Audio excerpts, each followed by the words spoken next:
The joint session of the 61st Wyoming Legislature budget session will please come to order.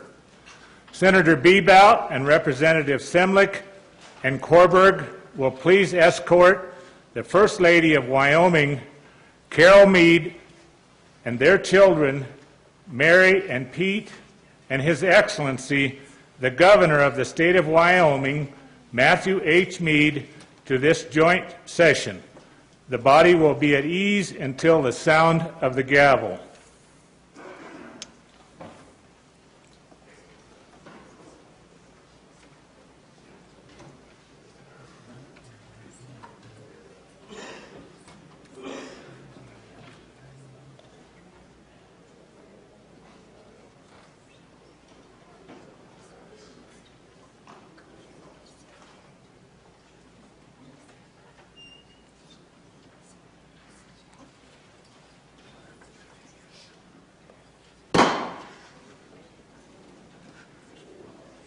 Sergeant of Arms.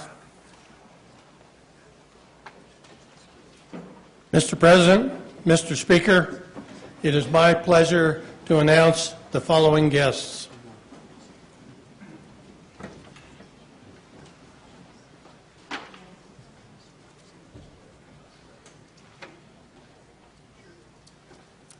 The Honorable Nancy D. Friedenthal, Chief United States District Judge for the District of Wyoming, escorted by Senator Martin and Representatives Dan Zwanitzer and Freeman.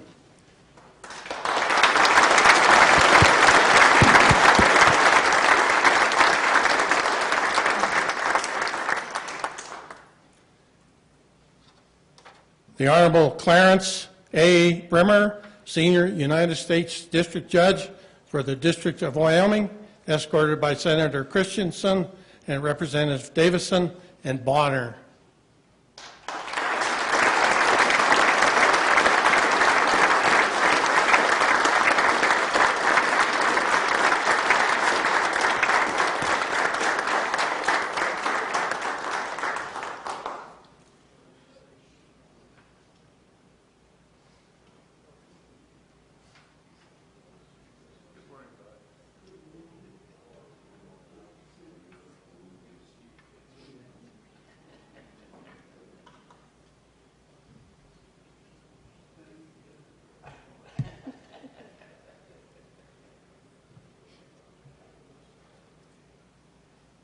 Honorable Scott W. Skovdahl, United States District Judge for the District of Wyoming, escorted by Senator Cooper and Representative Blickery and Connolly.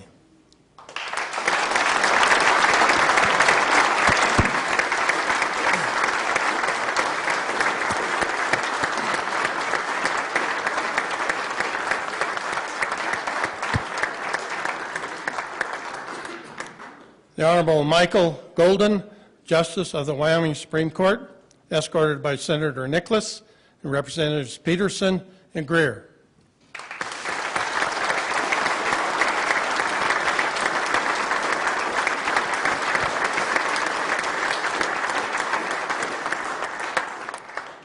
The Honorable William U. Hill, Justice of the Wyoming Supreme Court, escorted by Senator Coe and Representatives Miller and Barbuto.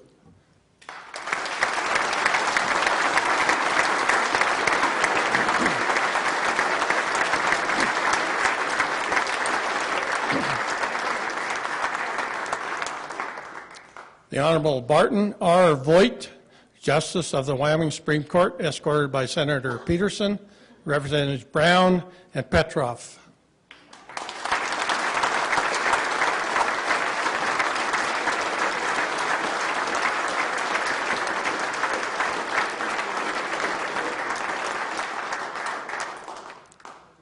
The Honorable E. James Burke, Justice of the Wyoming Supreme Court, escorted by Senator Emmerich, Representatives Kasparic and Escobel.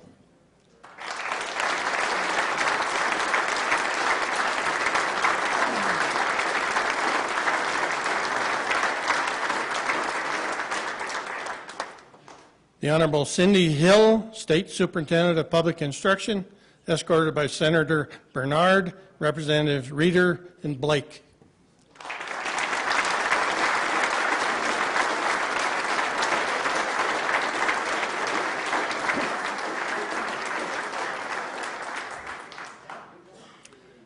The Honorable Joe Meyer, State Treasurer, escorted by Senator Landon and Representatives Botten and Kraft.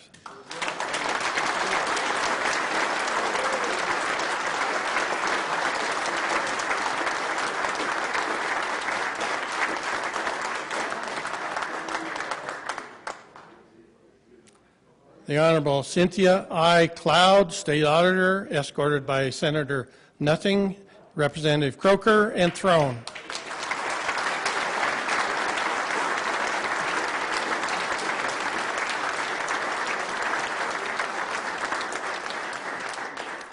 The Honorable Max Maxfield, Secretary of State, escorted by Senator Johnson and Representatives Peasley and Byrd.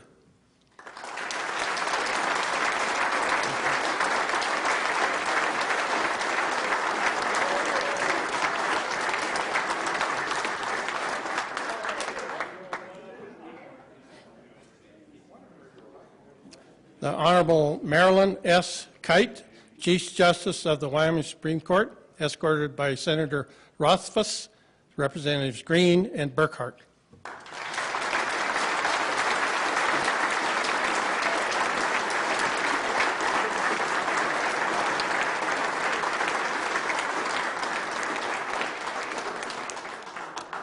The First Lady of Wyoming, Carol Mead, their children Mary and Pete, and His Excellency, the Governor of the State of Wyoming, Matthew H. Mead, escorted by Senator Bebout, Representatives Semlich and Korberg. Good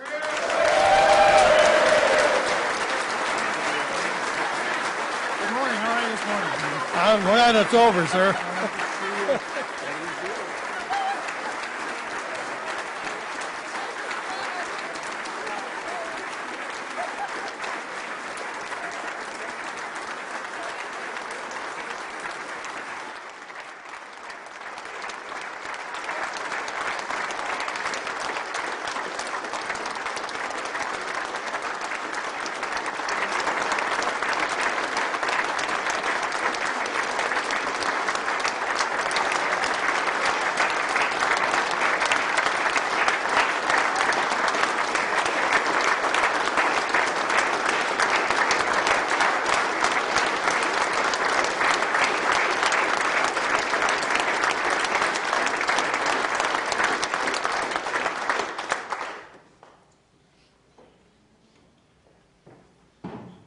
I would like to invite Father Thomas Cronkleton to please give the invocation.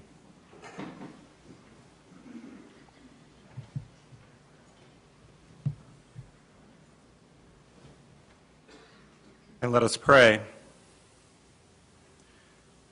Almighty and eternal God, we gather today in this chamber from the four corners of this great state of Wyoming to begin this budget session of the 61st Wyoming Legislature and to hear the state of the state and the state of the judiciary. We have before us just 20 days to do the work of the people of this great state. Our primary task is to address the budget and the financial needs that we have.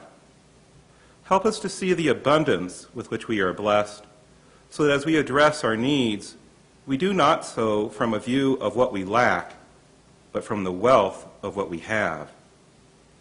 Be with us also as we address the secondary issues before us, a reapportionment, and the various legislation that will be introduced. We ask, therefore, that you pour forth your divine assistance upon our Governor, the Secretary of State, the Auditor, the Treasurer, the Superintendent of Public Instruction, the members of the Judiciary, the members of the House and the Senate, and all their support staff. King Solomon, when he began his rule, prayed not for power, nor for wealth, nor for a long life, but rather he prayed for wisdom to govern and act wisely. Grant our leaders the heart of Solomon. Give unto them that same gift of wisdom to govern and act wisely, particularly when they are faced with the difficult decisions that will be presented in this session. Help them to work for the common good of the people of this great state of Wyoming, and let them have a special concern for the poor and the most disadvantaged in our land. We ask this in all things in your holy name. Amen.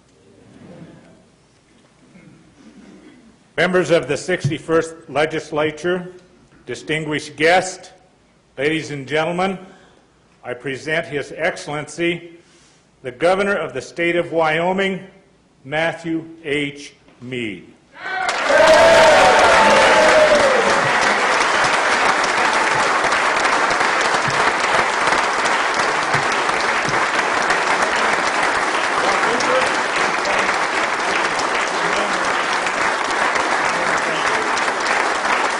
Thank you. Good morning. Thank you very much. Thank you. Thank you very much. Thank you. Thank you, please. Thanks very much.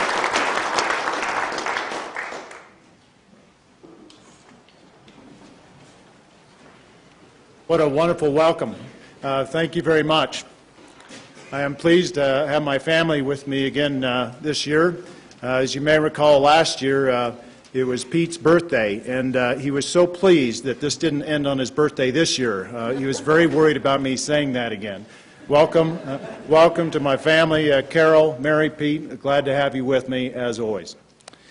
Mr. President, Mr. Speaker, members of the 61st Wyoming Legislature, Secretary Maxfield, Auditor Cloud, Treasurer Meyer, Superintendent Hill, Chief Justice Kite, members of the Judiciary, citizens of Wyoming, good morning. Thank you again for the warm welcome and for the prayer to start these proceedings. And welcome to members of the Eastern Shoshone and Northern Arapaho tribe that traveled with the reservation, from the reservation to be with us today. And I thank you also for your continued work with my office in a cooperative effort. Treasurer Meyer, a special welcome to you and Mary. We are so glad to have you with us.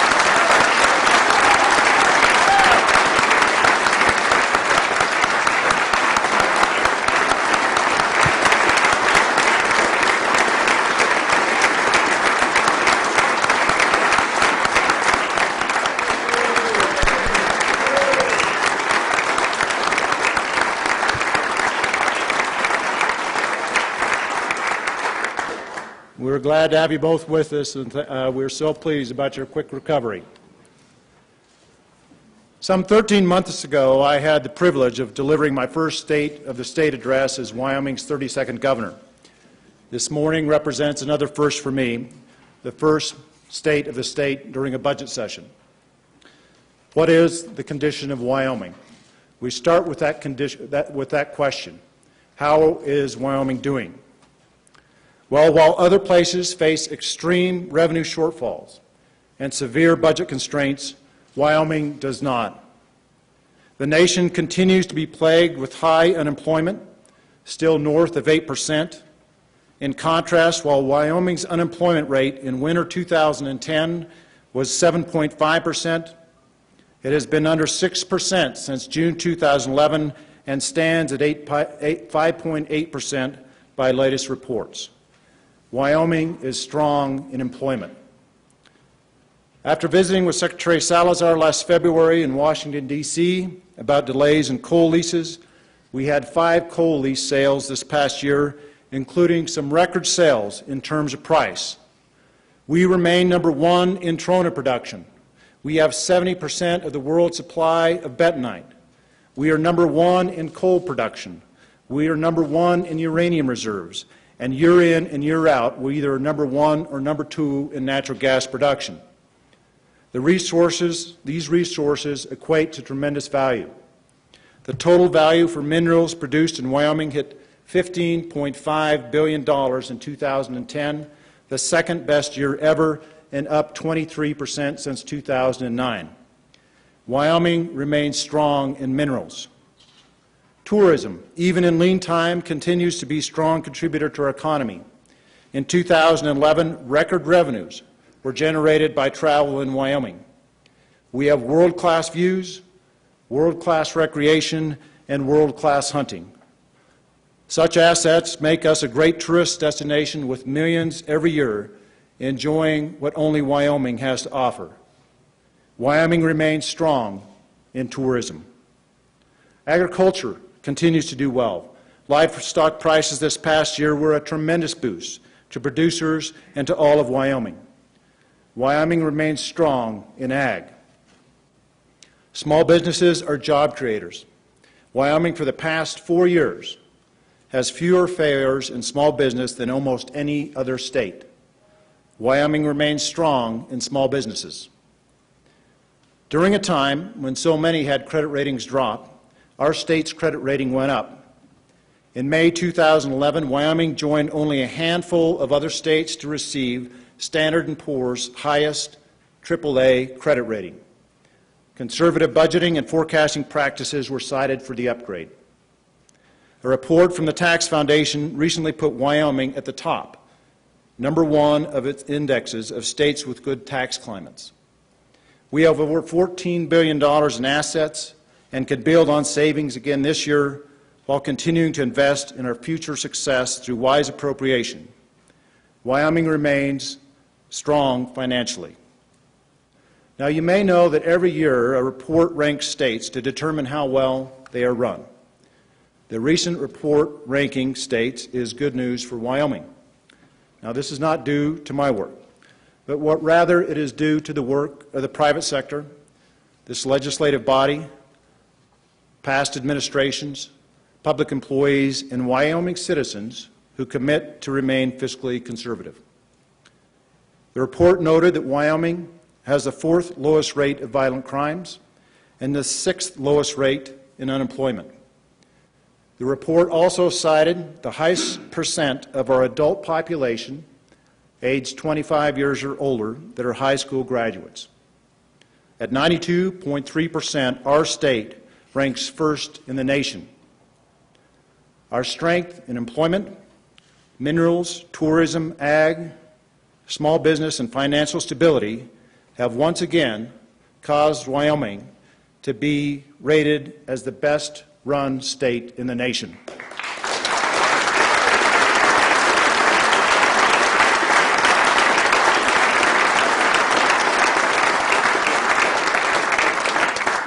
Congratulations, Wyoming. When we ask the question, how are we doing, I am pleased to report the state of the state is strong. Now, beyond the picture painted by these figures and reports, we have small businesses that are thriving, teachers that are innovating, community colleges, and a university that continue to advance. We have a citizenry that, while small in numbers, is big in spirit and accomplishment. Hard-working citizens in every sector make our state strong. Our communities are a source of great pride, and we want them to have what they need to compete and to prosper. After all, we remember that it's on Main Street where businesses grow and jobs are created, not in the Capitol building. Funding for communities and infrastructure are a high priority, even with a special budget discipline we have to exercise this year. We don't want to be penny wise and pound foolish. We have sufficient resources to save wisely, invest wisely in our communities and our infrastructure, and at the same time make necessary reductions in budget growth. Just as homeowners don't wait to fix the roof, don't wait for the roof to fall in to fix it, we should not wait to fix and enhance our critical infrastructure, roads, landfills, water systems, the like. We invest for the future through careful saving and careful spending. I believe my budget recommendations strike the right balance. Now, despite the many areas of good news, we also know that not everyone in Wyoming is doing well. We also know we're not a bank that just cares about the bottom line, and we know we are not an island. We have seen economic instability grow and spread across Europe. We have watched debt mount at the national level. We have observed the effects of an unstable global economy. We absorb this news because we are not insulated from developments outside our state's borders. We feel the effects of what happens around us, For example, the effects of lower natural gas prices. National and global uncertainties and energy price fluctuations require us to redouble our efforts to keep the economic recovery going and growing in Wyoming. Jobs and the economy must remain top priorities. Therefore, we must continue to look for ways to diversify our economy, and we have made some headway. The NCAR facility in Cheyenne will house a 1 petaflop supercomputer. A petaflop, for those of you that don't know, is equal to 1 quadrillion computer operations per second. For those of you who don't know what a quadrillion is, let me just say, when it comes to explaining this, the petaflop measurement is so new and so big that your spell checker will keep wanting to spell belly flop.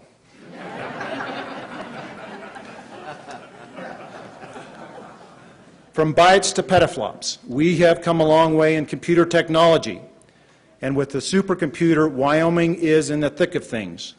Wyoming's weather, energy availability and affordability, and location on major east-west and north-south highways and rail lines make our state a good fit for tech and other like businesses. In this regard, state government must set an example of leadership and use of information technology, IT. We must expand our use of teleconferencing. We must have a single agency in state government that consolidates IT services. Senate File 33 goes a long ways in taking us there. I was pleased to announce last year, for the first time, we managed through cloud computing to get state employees on the same email system. This cloud computing system provides for greater collaboration. This move to a new system provides savings and increased security. Among other things, cloud computing makes our email a stronger tool by providing for the first time an easy method for every state employee to email any state employee and for the public to do likewise. The backbone of IT technology is broadband. When I took office, the state's major broadband provider had only two towns in Wyoming capable of high-speed gigabit broadband. Thanks to a public-private partnership, this company expanded this capability to an additional 18 Wyoming communities. We've increased the reach of this level of high-speed connectivity to our schools this past year by more than 250%. We must continue our work with additional public-private partnerships with both large and small companies to expand IT in Wyoming.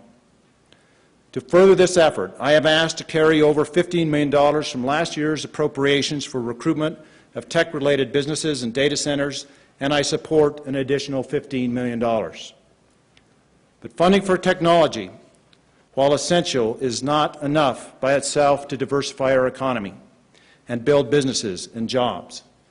Education will be key to this effort. As home to some of the world's mightiest computing power, we are looking ways to increase our opportunities for Wyoming in the area of science, technology, engineering, and math, STEM. The economic drivers of our state demand workers with knowledge and skills in these four important fields. Just last week, over 100 educators and businesses came together in a STEM summit to explore options and move forward. We will continue to push STEM education. In Wyoming, we are blessed with wonderful natural resources. It is our people, however, that secure our future. We know every child is a blessing, and the well-being of our children determines the well-being of our state. Providing the best education in a safe environment goes a long way to expanding our children's horizons. In partnership with the Wyoming Business Alliance and the Wyoming Heritage Foundation, I co-hosted a business forum in Cheyenne for a day and a half this last November. We heard business success stories about the McMurray family, about Mountain Meadow Wool, and about a businesswoman this group knows very well, Lisa Shepperson, in addition to many others.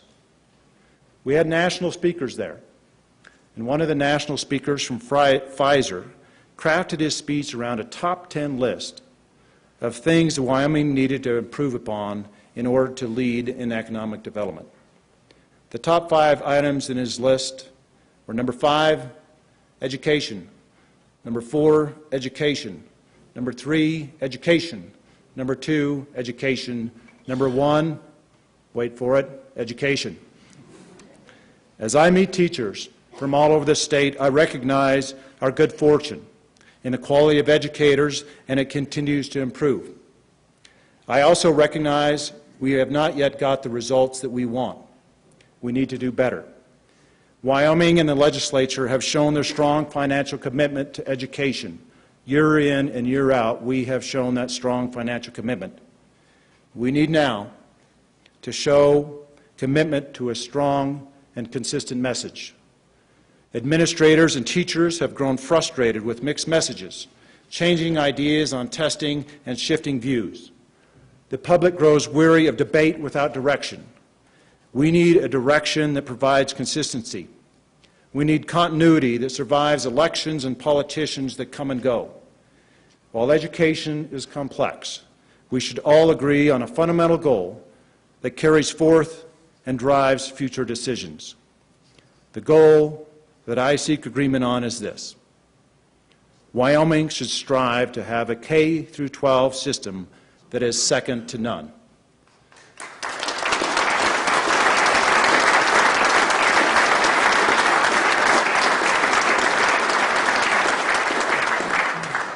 We ask ourselves, is this possible? I believe it is. And frankly, I worry much less about setting the bar too high and more about setting it too low. Wyoming kids have to compete on a global scale. Nothing but the best education will do.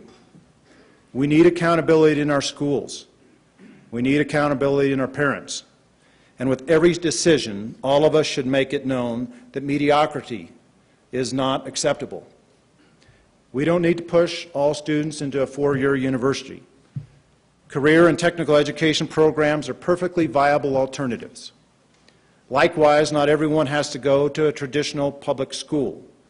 Religious schools, home schools, virtual schools, and charter schools can provide innovative ideas and alternatives to parents. But whether public school or not, all of our kids need a top-notch K-12 education that prepares them for the future. To ratchet up the quality, we need more rigorous standards. Common Core standards have been debated and they have been discussed.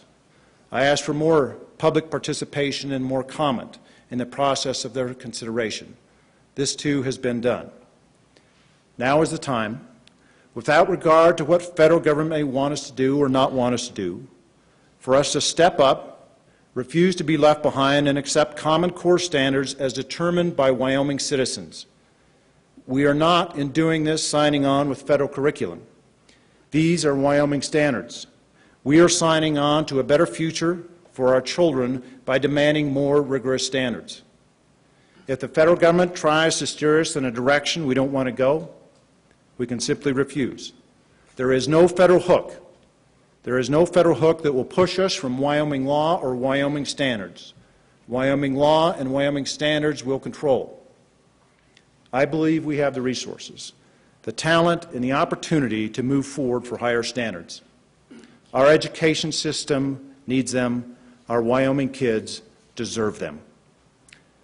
An example of talent is Brent Daly from Gillette. Brent is Wyoming's Teacher of the Year. Brent stands out as a humble, passionate, and caring educator. He delights in seeing his students grow through their experience in his science classroom, through student council, and through numerous activities he sponsors in the Gillette community. People who know Brent speak of him in superlatives, such as he is the rarest of teachers. He wants the best for his students. He is the most inspiring. One student wrote that his experience in Brent's chemistry class and Brent's encouragement led him to pursue studies in the field of chemical engineering. Brent is with us today. Brent, please stand up and let us thank you for your contributions to educational excellence.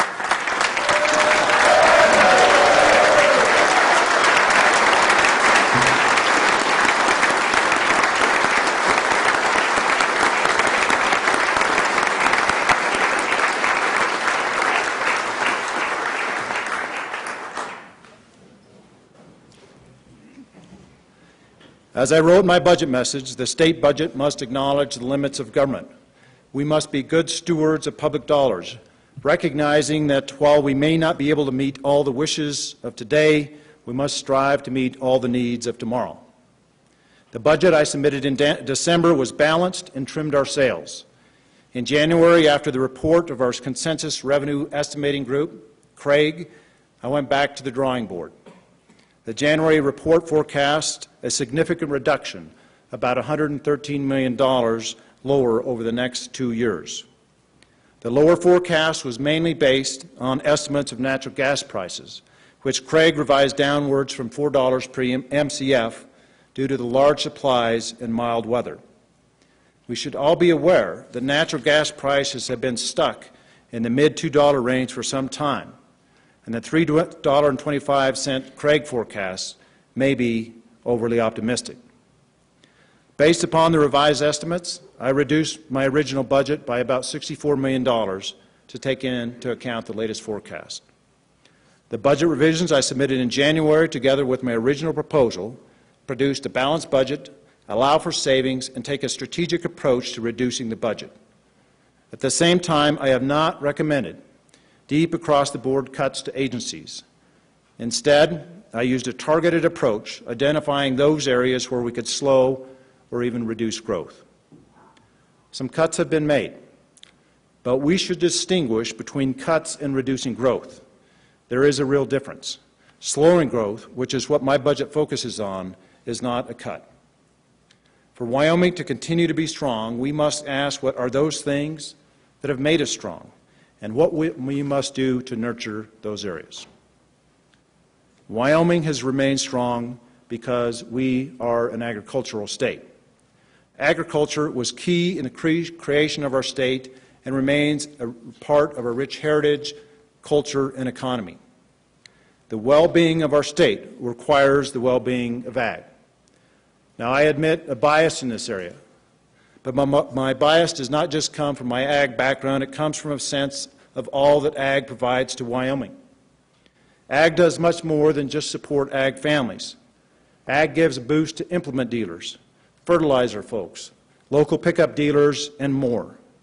Ag supports our two largest industries, minerals and tourism. In Wyoming, there are 11,000 ranches and farms, representing the largest ranch size of anywhere in the U.S. These 11,000 large ranches and farms equate to open space, clean air, clean water, and wildlife habitat. Our ranches and farms provide the lure for tourism, for recreation, and for untold opportunities for energy development. Ag land provides a shield against action by the federal government regarding endangered species. These lands also provide sportsmen with unforgettable experiences. We need to make sure ag thrives because it is the stage, it is the platform for so many value-added economic opportunities. Ag adds quality to our life experience as Wyoming citizens that goes far beyond just economics. With federal grazing leases being threatened, with predation and disease concerns, with fear of the next listing of endangered species, with changing economic conditions, with inheritance tax issues, some of our longtime family ranches are faced with an uncertain future. It's also becoming much more difficult to get and keep young people in the ag industry. This is an issue for Wyoming, and it's an issue for our country. We need to make sure all options are open for ag's future. And for some families, conservation easements are a preferred alternative to selling out. The Wyoming Wildlife and Natural Resource Trust plays a role in easements and is part of the picture in ensuring a strong future for ag in Wyoming. This trust was an independent state agency established in 2005. In its 7 years, the trust has completed projects in all 23 Wyoming counties. More than 323 projects have been done to date. Over $35 million from the trust have been allocated for these projects. Matching contributions from other sources have brought total expenditures to about $200 million. Not surprisingly, a recent report shows the benefits from the trust projects include economic ones. A December report from UW estimates the trust generated more than 500 jobs annually and nearly $21 million in labor earnings in Wyoming since 2006. Whether you hunt or fish, Whether you are a stock grower or stock broker, or just a person who relishes the outdoors and all it offers in Wyoming, our quality and way of life are tied to successful conservation efforts. I have included funding for the Wildlife Natural Resource Trust in my budget recommendations and asked for support of this funding for ag, for conservation, for tourism, and for energy, all a big part of Wyoming's future. Outside of my budget recommendations, I'm asking for your support on my proposed wolf plan. After years of court battles, where every year the number of wolves increases by about 10%, where we have lost the ability to manage that which belongs to us, our wildlife, where wolves threaten ag, wildlife, and outfitters, it is time to move forward. We must accept the fact, if Wyoming is to have wolves, and it is clear that we are, we have to have a scientifically sound approach that gives us management and the ability to have a balance in terms of numbers. If we do not move forward, we diminish our state's rights and miss an opportunity to achieve greater balance. Now, I understand some disagree with my plan. Instead, believing a solution lies in the hands of a few judges and we should continue in the courts.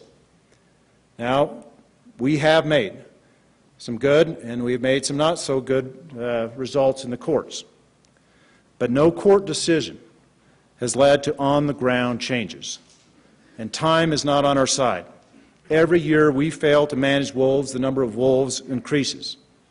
As for me, I would rather have this body take a proactive approach than hope for the best in the courts.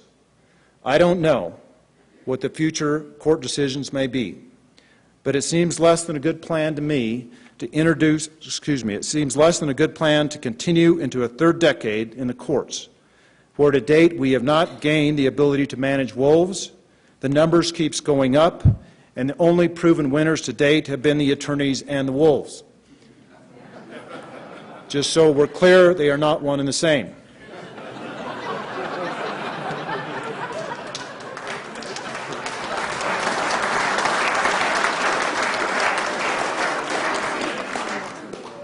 I acknowledge, unlike Montana and Idaho, we have not yet received congressional approval of our plan. Of course, we learned that despite congressional approval, Montana and Idaho were both promptly sued. And in fairness for Congress, I think it was a hard lift for them to give us blanket approval to a plan that had yet to be peer-reviewed or even made law by Wyoming. If this plan is approved, I will work with our very able congressional delegation and others to seek congressional approval of a plan that, I remind you, that both the Secretary of Interior and the Director of Fish and Wildlife have already approved. More importantly to me, and more importantly to Wyoming, the Wyoming stock growers, the Wyoming wool growers, the Farm Bureau Federation, the Wyoming Outfitters and Guides, and Sportsmen for Fish and Wildlife have also endorsed the plan. Getting all those people to agree on anything, let alone this thing, is a heavy lift, and I thank each one of those groups for their leadership and help in getting it done. Ag is important.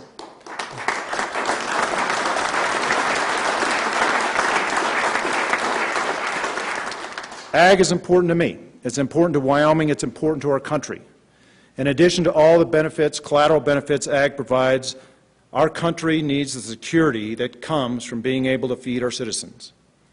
Now, on a lighter note, if we cannot stay an ag state, it's hard to have a bronc on our quarter, our license plates, and those wonderful UW helmets and jerseys. Moreover, how can we continue to have people like Jet Johnson, a sixth-generation rancher, a cancer survivor, a rodeo star without ag? Ladies and gentlemen, join me in welcoming Jet Johnson, this year's world champion team roper from Casper, Wyoming. Jet.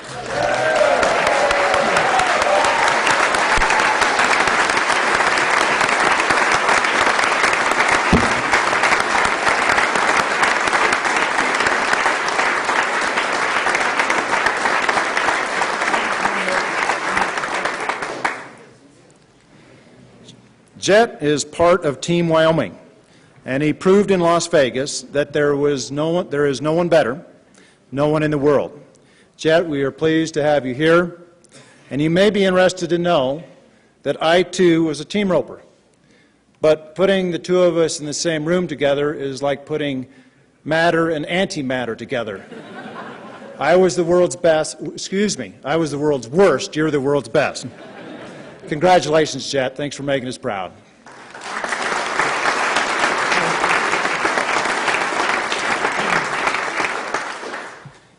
Wyoming remains strong because we're a tourism state. I recently wrote a message for our state highway map about climbing Wyoming's impressive peaks and exploring our state's parks, or just kicking back and taking in our state's incredible beauty.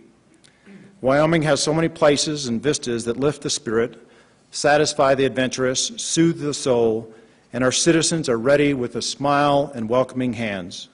Tourists enthusiastically respond to all Wyoming has to offer.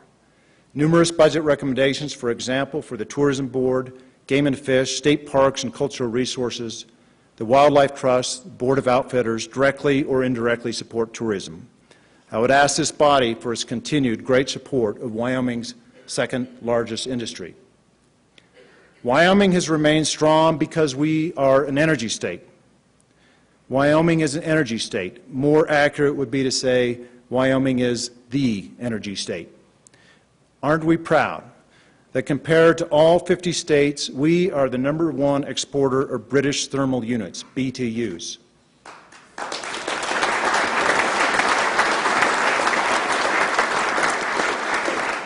Every single Wyoming citizen enjoys and benefits from what mineral development provides. The Wyoming Taxpayer Association estimates minerals directly and indirectly contribute up to 80% of the state's revenues. We want our mining and oil and gas industry to remain strong. To keep the energy sector strong, we must seek to ensure longevity for those industries and maximize the benefit of production. We should encourage value-added projects that, in addition to adding value, give us new technologies, new efficiencies, and cleaner uses of our raw products. This is why I asked for $6 million in funding for enhanced oil recovery. This is why I support looking at projects from coal to liquids, from natural gas to liquids, and why I support a move to allow Wyoming, rather than the federal government, to regulate greenhouse gases. This is also why in my budget I have asked for strong funding for the School of Energy Resources, $20.4 million for the regular and continued operations of the school, $10 million to implement new strategic areas of concentration, $10 million for energy partnership matching funds, $2 million to begin a CO2 pipeline network, and $1 million matched by external funds for continuity of carbon storage and other research. I am pleased to see the Appropriations Committee added another $5 million. Wyoming should not be viewed just as a place to get the product, but also as a place to get the technology and intellectual value as well. We can do this with continued robust support of the University of Wyoming and our community colleges, and partnering with the private sector on new innovative projects. And Wyoming must develop a sound energy policy that recognizes the value of development and the value of conservation. The fact is, America needs all energy sources, and Wyoming has the ability to provide energy now and in the future, as long as we maintain a balance to development that recognizes all that we love about Wyoming. We also know in Wyoming we have a long history of energy companies and individuals in the energy sector who have given back to their communities and to the state. All of us can name many of these individuals without much effort. But today I want to introduce one of many Wyoming energy producers who gives back, Maurice Brown from Cheyenne. As a boy, Maury made money shining shoes, and selling newspapers. Instead of going to college, he helped his parents run a grocery store. Today, however, in Laramie County and beyond, it is the rare charity event where Maury is not only in attendance, but donating to the cause. He supports 4-H, FFA, Meals on Wheels, Salvation Army, YMCA, the Animal Shelter, Comia, Safe House, and many other worthy causes. He buys University of Wyoming football tickets for kids who cannot afford them, and even rents a bus and buys lunch for the kids at the game. Maury is a Wyoming man, a businessman, an energy man, whose business success is only surpassed by his generosity. Maury, please stand and let us recognize you as we recognize all the folks from Energy who give to Wyoming.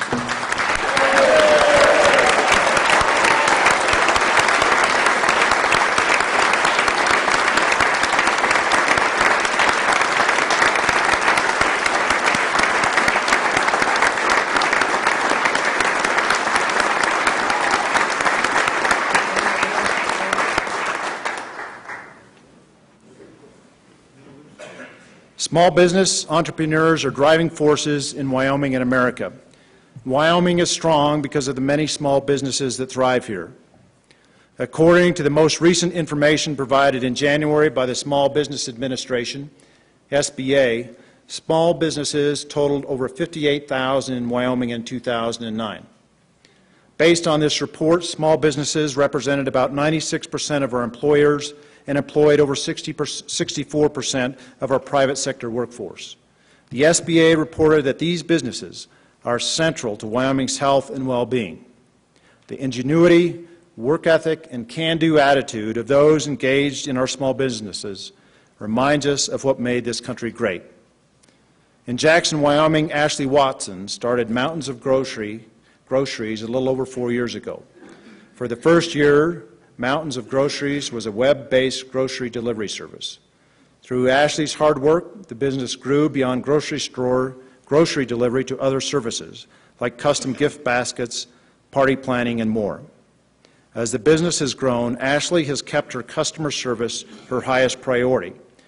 But it is also her priority to give back to Wyoming. Ashley donates a percentage of her profit back to the community for conservation efforts, as well as providing leftover food to the needy. In 2011, Ashley was recognized as the SBA Young Entrepreneur of the Year. Congratulations, Ashley. Thank you for representing young people and small businesses so well. Please stand so we may acknowledge you.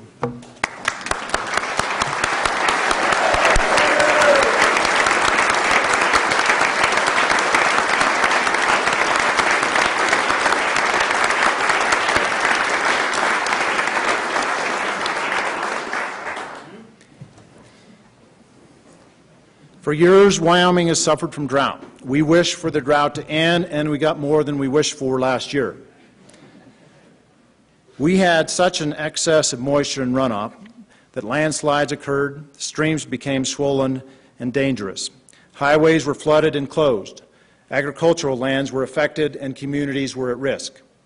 This presented a significant challenge, not only because of the magnitude of the runoff, but also because the problem was not localized. It affected the entire state, with some areas being hit harder than others. I took a novel approach and called out the Guard before the flooding hit. I issued a state disaster declaration early on, and the President followed with a federal one. The Guard and our Office of Homeland Security were hard at work at our side throughout the disaster. The Department of Corrections, the Wyoming Department of Ag, the Wyoming Department of Transportation, local volunteers, and others pitched in. The Corps of Engineers and FEMA provided resources and materials. Towns and counties mobilized local resources as well. The state handled the challenge posed by last year's spring flooding very well. And thanks to the planning effort, when a flood-related event occurred, we were able to address the situation quickly. As it was, estimates for flood-related repairs to highways are over $31 million. This figure shows the order of magnitude of the damages, even with the state's effective response to the situation. And our thoughts and prayers remain with those who were most affected by the flooding, where the losses are permanent, where lives were lost. It is an example of the strength of our Wyoming communities, of how they responded to these floods. A mayor of one of our local communities, John Ziegler of Saratoga, is here today. Mayor Ziegler, in responding to a call to assistance as a county emergency coordinator, was injured when his vehicle was swept away at the same site where 4 people lost their lives. With water rising around him, he did not think he would see his family again. He was rescued and said he felt fortunate to be alive. As our emergency responders and law enforcement officers often do, Mayor Ziegler put himself in harm's way, thinking of others before thinking of himself. Mayor, please stand and let us thank you for your service.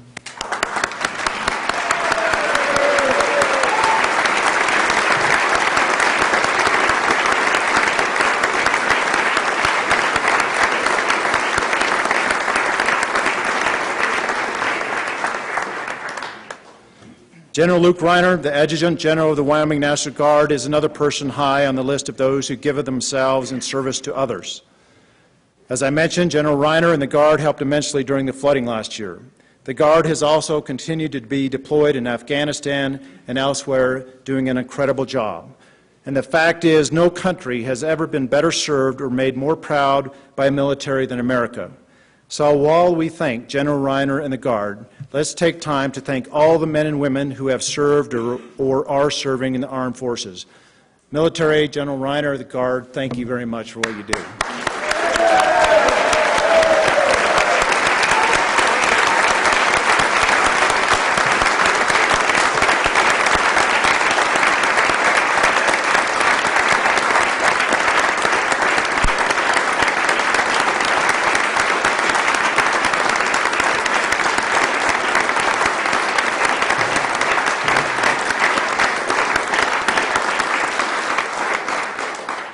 We know we can always count on our military in emergencies and in defense matters, and we sure appreciate all that they do. I'll end today where I started, with the budget. We know that the federal role in the budget is diminished for the most part. And for the most part, I have not sought to replace federal dollars, with the principal exception being Medicaid.